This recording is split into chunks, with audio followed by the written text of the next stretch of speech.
Hi, hello. Welcome to another episode of Isaiah's Newsstand. It's your host, Isaiah Edwards. The date is May 8th, 2020. Hopefully, you've been having a good one. I sure as hell have. Got a bonus little food corner for you. We had a little delayed Cinco de Mayo. It was a good time. We did tacos and margaritas. Like some fresh guac. We had some carnitas. We had some vegetarian al pastor. Some fresh salsas. It was good. It was good. It was good. It was good. I had a good time. Also, I found a good coffee hack over the weekend. Add butter to your coffee. It's definitely made my creamer problem that I've had that I was talking about last week a little bit easier, a little bit more palatable. So, hooray! Other than that, we can get into some news though. Let's see. This is a story of maybe the new Bonnie and Clyde, if you will. Vicky White and Casey White, no relation. They aren't married, nor related. But essentially takes place in like Alabama. I heard about this top of the week. It's still going on and seemingly into the next week. But they are on the run. Casey White, who is 38, and I believe Vicky White, who is 52, 56. I'm sorry. So yeah, Casey White 38, Vicky White 56. She is like, I believe, a sheriff deputy or like kind of like a corrections type officer situation. She was supposed to be, yeah, okay, she was a corrections officer. I don't know how the whole deputy sheriffing thing works in that regard, but essentially they had, I guess, developed a rapport and like kind of met like star-crossed lovers, prisons edition. She was like skirting him like extra food and stuff and like favors. But then he was like escorted to a new prison. Now those are, alleged from like other prisoners and stuff. But I guess apparently they were able to keep a correspondence, and she started like making like really big moves. She sold her house for like way under market value. Just, I guess, selling stuff, gathering money. She bought a new car, which she then placed at, I believe, like a strip mall kind of situation outside of a store. And when she went to go do a prisoner transfer situation or prisoner like escort, I guess like taking him somewhere. I think it was supposed to be for some medical thing. She was supposed to have it by 2 sworn deputies, but she's like, nah, fuck that, I'll take him, which is a rules violation. You're not supposed to do that. But they escaped more or less from there, and then they've been on the run since. Obviously, since this has been found out, she's been like fired. There's been warrants out for both of them. Also, it's crazy too because I think she was like set to retire at the end of April, and then all this shit just popped off. So I mean that's wild. But I mean, hey, love makes you do crazy things, right? So I'll definitely keep you posted the more I find about that. I got that from CNN. Sorry. And some other news. I got this from ABC News. And also Yahoo Entertainment, I believe Rolling Stone, potentially. But comedian Dave Chappelle attacked on stage at Netflix show in Los Angeles. So this was like pretty wild news. I was, kind of surprised, shocked to hear that. Essentially, I guess the man is Isaiah Lee. He's 23 years old. This was at a Netflix comedy show festival thing.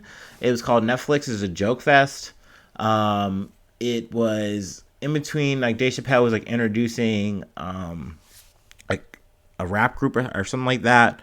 And then he just gets bum rushed by, a random person in the crowd. This was Isaiah Lee. They tussle for like a quick bit. The next he's like trying to run off. Security like gets him and stomps him like backstage or what have you as he's trying to run backstage. Dave Chappelle gets up, says, oh, they're stomping him. He tries to stop it, get him off stage. And then he makes like a joke like, oh, I bet that was a trans man. So essentially, obviously, that last part leaves a really gross note in my mouth. I don't like that. But it is one of those situations where, it's never okay to just come and assault, a comedian for whatever reason. But it does also seem that, like, getting into some of the details, that Azalea might be going through some, mental health issues. Just maybe like a lot's going on in his life. Apparently Dave Chappelle like was able to convince the cops to like let him talk to him. And he said like his grandma passed away. And they're like from Brooklyn, and he wanted to like do something big, get a lot of attention, and I guess raise awareness to stuff like that was going on. Like I guess maybe like potential gentrification type beat. I don't know, but essentially, Dave Chappelle then goes on to do like a little after show bit at another place with like Chris Rock. Also, Chris Rock, after that altercation, like immediately runs up or something. He's like, "Oh, is Will Smith here?" So anyway, they're kind of like trading jokes or whatever at this comedy show thing, and I guess Chappelle goes, "Well, at least you got slapped by someone of repute," and then he like Chris Rock's like, yeah, I got slapped by like the softest like rapper in the world, like, and then he's like, yeah, but the guy who slapped me was like homeless. So I do think both like the jokes are kind of like extra. The trans joke, the joke on him being like a homeless person, which is something that like is an issue because like his lawyer was fighting for a bail just with no money, like no fine, because he's trying to get home and he apparently has like some sheltering issues and like he needed to like be there to like get it all sorted out, but the bail was set at like 30,000. Also, Dave Chappelle's lawyer team and I guess Dave Chappelle was upset because they felt that he should be tried as like a felony charge, and they didn't do that. There was a weapon involved. It was like a little gun knife. It was like a replica gun. Really shitty looking gun. But it had a little knife you could pull out, like a pocket knife. I got a burp. Sorry. So it was a little pocket knife situation. And he didn't get to pull it out on Dave Chappelle. He initially tackled him. Tussle. As he was running back, it's alleged that he tried to like make a reach for it, but then got like it got knocked out of his hand or something, and they just beat him to bits. But essentially, they're saying, hey, he really didn't get a chance to use it, so we're not trying to like charge him for that. It's a big difference, so we're not doing that. So there was some outrage there. I'm sure comedians mad, because oh my god, I saw a random little article about Kevin Hart's like, yeah, no, he needed to get stomped out. Like, shut the fuck up. Like, don't get me wrong.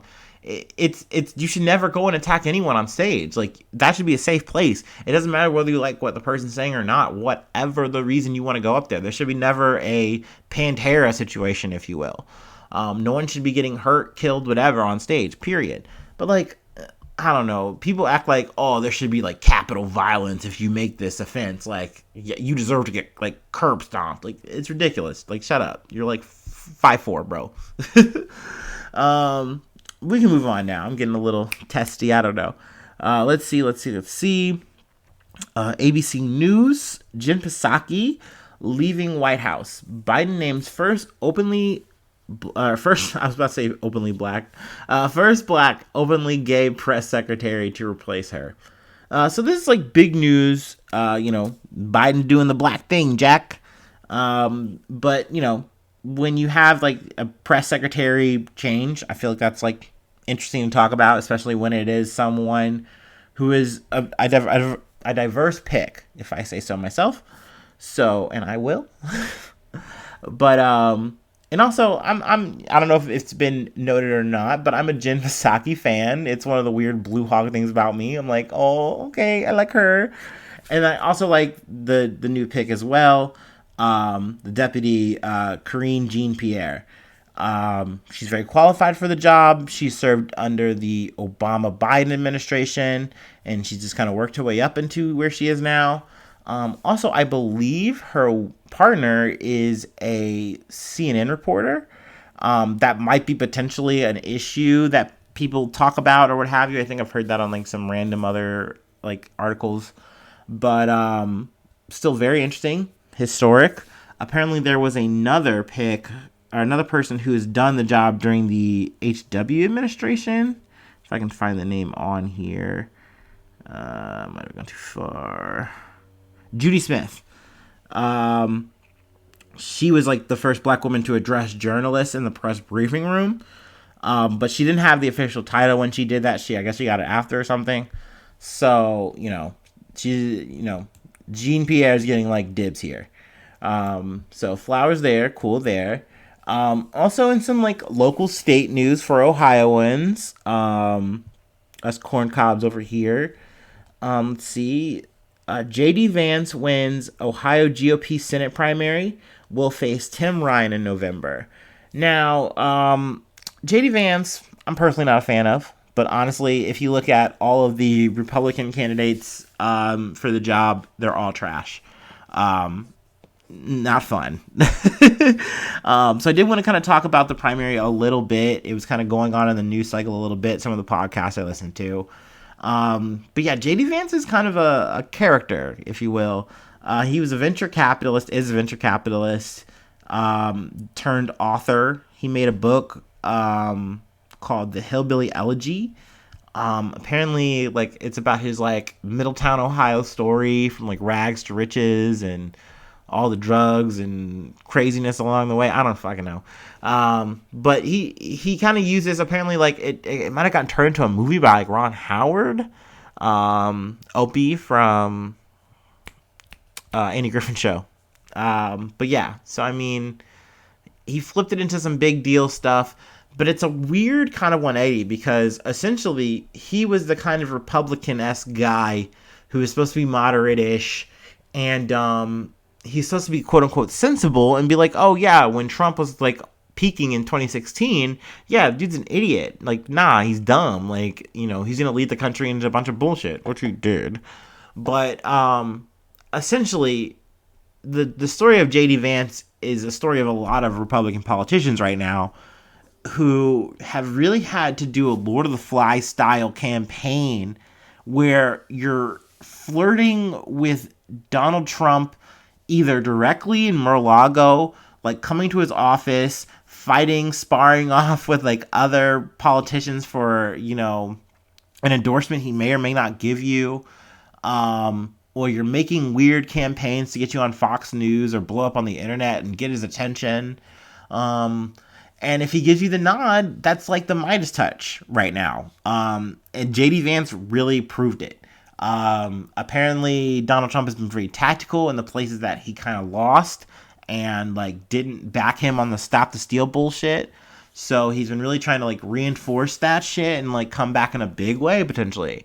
So, the fight in Pennsylvania has been big, with like Dr. Oz as his endorsement. But people didn't expect J.D. Vance because he talked all his shit. But J.D. Vance did, like I said, the 180. He's, I love you, Donald. You're the best. I'm sorry. And it worked. A lot of the other candidates who were sucking it as hard as they could were shocked to see that, no, I actually do like this J.D. Vance guy. Even though he got his name wrong in Impressor and called him the other guy, who he also got his name. He didn't know what he was doing. He's just there, thumbing up. But that bump was what he needed. He got the push he needs, and he won the primary for the Republicans. So we'll see what happens there. I guess the person he's going to be running against is Tim Ryan, someone who's trying to pull the whole moderate Democrat yada yada bullshit, which, I don't know, maybe would have gotten my attention and I would have appreciated like 3-5 years ago. But I don't know, the way I'm looking at things nowadays, I just feel like it's bullshit. I kind of don't even care. But I mean, hey, I definitely wouldn't want a Republican to win, but who knows, man? The way politics have been going, shit's been shitty. And that's the way it kind of always goes. It's not like it's a new thing. I'm just new to it. But yeah, wanted to cover that real quick. I got one last thing before we go. And, we got to do our traditional breaky break.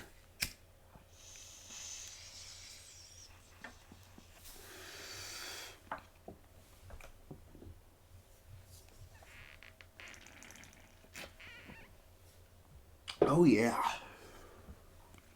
That's the good stuff. Ooh. Make it feel good. All right. Got this from CBS News. Sorry, guys. Sorry. This is very unprofessional. There was a desperate search. I got this from CBS News. Sorry. There was a desperate search for survivors in Cuba hotel explosion as death toll rises to at least 27. So, this is at the Hotel Saratoga in Havana, Cuba. 96 room hotel. It's very nice looking hotel. But sadly, there was I guess a natural gas leak is reportedly the reason for the explosion. At least that's kind of the details that we have. And there were 27 people who are estimated to be dead now, and then there are 81 people who are injured. So really sad to hear that. There are details if you wanted to go look into it, see that. But our thoughts and prayers go out to the families involved. That shit sucks. It's definitely the last thing Cuba needs, all the stuff that's going on right now. But yeah. So that's pretty much it. To close off, I definitely wanted to do a happy Mother's Day to all the mothers out there. If you're a mom listening, thank you so much. Lord knows I wouldn't be here without a mom. So, shout out. I had two actually, so that was dope. But yeah, for sure. Hopefully it's a good one. Hopefully it's flowery and nice. And yeah, hopefully you're just having a good one whatever day you're listening to this, whatever time. Shill corner, shill mode. Let's see. I got a Patreon. That's patreon.com/Isaiah News. Any dollar donation, we really appreciate. $5 will get you a special tier donation. You get Discord access, and you also get a shout out on the podcast. I say a name, talk about whatever you want to talk about. That kind of stuff you do for capitalism. But yeah, also because I love you. And I love money. But yeah, that's about it. I hope you guys have an amazing week. Positive vibrations to ya. Hopefully I see you soon for some more good news. Love ya. Bye-bye. Mwah.